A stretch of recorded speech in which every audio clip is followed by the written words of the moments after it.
Hey guys, so recently reviewed the Shore Trooper helmet by Hasbro, the Star Wars Black Series there from Rogue One. And I had mentioned that they sent me 2 of these. And I was pretty sure what had happened is I ordered the Shore Trooper and the Death Trooper, and I got sent 2 Shore Troopers. But sure enough, my Death Trooper did show up. So I just got an extra Shore Trooper. I like to think I was part of some punch card promotion that I didn't know that they were having. One time Lego sent me an entire extra Home Alone Lego set. Don't tell them.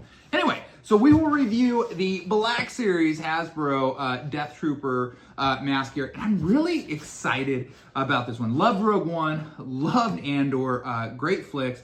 And the Death Troopers were just like a cool, like I like that, you know, it's like, oh, okay, an Imperial, like, kind of kill team, you know, small elite squad for taking on, you know, weird, dangerous missions. Like, you know, not quite at the level where you call bounty hunters, but kind of above what your, you know, your typical stormtroopers and shore troopers and guys of that nature do. So let's dive into this helmet. All right, so here's the box here, Star Wars Black Series. I really like the kind of black and green. This is an electronic helmet, so I know that we'll get a light. I think these guys have a spotlight too, as I recall. So it looks good. Reminds me sorta of the Shadow Trooper, but just a little bit more kind of sleek and cool. And you get the idea that there's like a respirator in here. So, you know, it's almost like, okay, it's sort of stormtroopery, sort of bounty huntery, sort of Darth Vadery. It's just a cool design. I like the box art too. Is really cool here. And then looking at the back, it's going to tell us what we do. So we got a light up mode. So we got the lights down here. Cool. We got an advanced LED sensor light effect. Who knows what that means? Like a battery life thing. Another little like Predator sighter there, almost like. Realistically detailed, series-inspired reproduction of the Imperial Death Trooper helmet. Yeah, looks great. Let's get into the box here. We'll use this little kind of hipster skull knife to open it up here. Okay. Come on. And where's that one? Okay. Wow. All right. Get our little hipster knife out of the way here. And let's see. There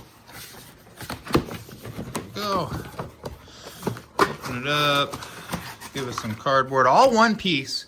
Man, ever since I did that Imperial Shock Trooper helmet, I've just been worried that they switched over to making like these 3-piece ones, because that one was pretty terrible. I don't think this is a stand. Just some empty cardboard. Okay. And then instructions. Not like we'll use those. All right, get in here and look at him.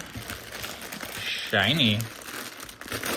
The wear actually looks pretty good. You know, I think they're getting better and better. Every one of these they make. I like. It's kind of a high gloss. See those lights? We're gonna play with those there. Yeah, like nice little wear. This looks good. A lot of them I mentioned might need, you know, some repaint and some different things like this. This one looks pretty solid from the jump. Looking in kind of their regular little hard hat liner thing. And let's see, we'll have to figure out where they've hidden the battery pack, which is good. I like that I don't immediately see something that it's like, oh, there it is. Well, perfect. Well, let me put some batteries in this thing and we'll check out the features. All right, so we got batteries in now. This is our little action button. This does come off, and that is where I was thinking it was hidden, but they've done a really good job at making these like kind of press fit connections, so you don't really see you know, seams there. It looks like it's supposed to be that way. This is our little button. We do 1 press, we get these to light up. We do 2 press. Now we've got these lights up here, the flashing light and kind of the flashlight. We do a 3rd one, and now it's just that light and the flashlight. I like how this blinks. I didn't realize that, you know, those do some different things. That looks really cool. And then I think a 4th one turns it to sleep there. And then I adjusted the hard hat liner on the inside so it'll fit my head. Something that I like to point out in the videos is I have a huge head. My head is like 23.5 inches in circumference. I wear a 7 5/8 hat size. You know what they say about guys with big heads is that sometimes their premium Hasbro role-playing masks don't fit. So let's see if this one fits for us. And here you go. It looks absolutely amazing. No, this is my Anaheim Ducks season opener mask. But I had nowhere to show it off, so I figured I'd stealth sneak it into this video about this Death Trooper helmet. So there it is. I'm gonna go ahead and throw it on here.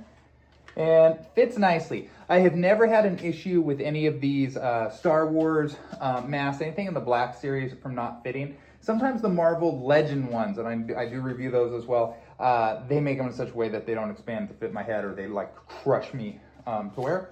But you can see here, looks really good. Let's take a look at those eyes. I feel like I see right through the visor into my eyes there, and that is something that is hugely disappointing on a mask like this. You don't want to be showing eyes.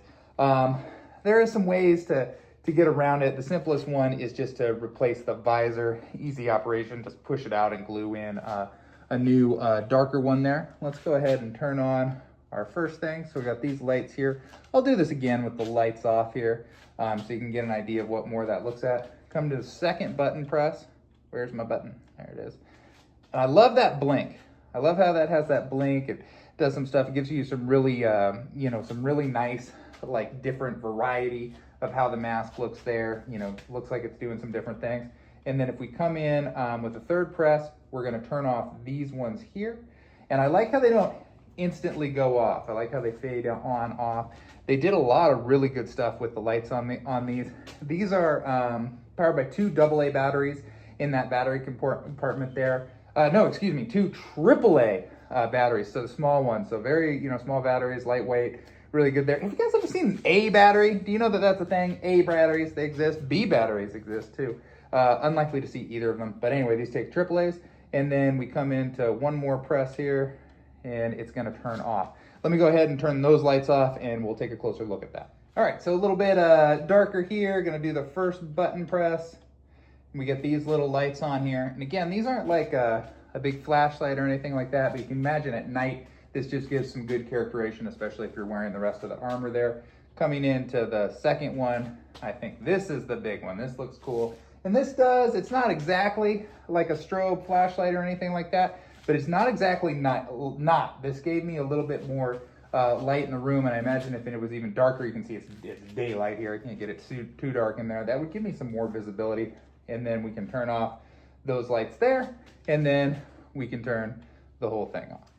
So the overall look of this mask is really, really good. The sizing is good there and whatnot. And it's molded well, it looks nice, but I feel like Hasbro has a little bit of a problem, crossing the finishing lines on these. The finish and everything looks great, but then the visor you see right through. And that's just something that's a little frustrating on a mask like this, because you want to put this on and feel like you're in Star Wars. You want people to look at you and feel like you're part of Star Wars. You don't want them to look at you and see your eyeballs, right? Like that's not why you have a tinted visor. So that's a little disappointing, especially when they've nailed the visor on a lot of different other masks, including a lot of the Marvel Legends series recently. But the lights, they really stepped it up there. The lights are great. I think this is the best lights on any of their masks there, especially from the Star Wars line. And then this one does not have sound. And honestly, the sound, it's not like a true voice changer when they put them in and they give weird static verse. Just makes it echo-centric. So I don't love the sound. I'm glad this one does not have sound, but definitely be replacing that visor. And yeah, another pretty solid attempt. A pretty cool character from Rogue One there. Excited to have this one in my collection. You guys stay tuned. We've got several of these on the channel. We got a lot of the Marvel Legends line as well. And then if you want to check out some Cowboy action stuff, we got a lot of that too. Stay tuned.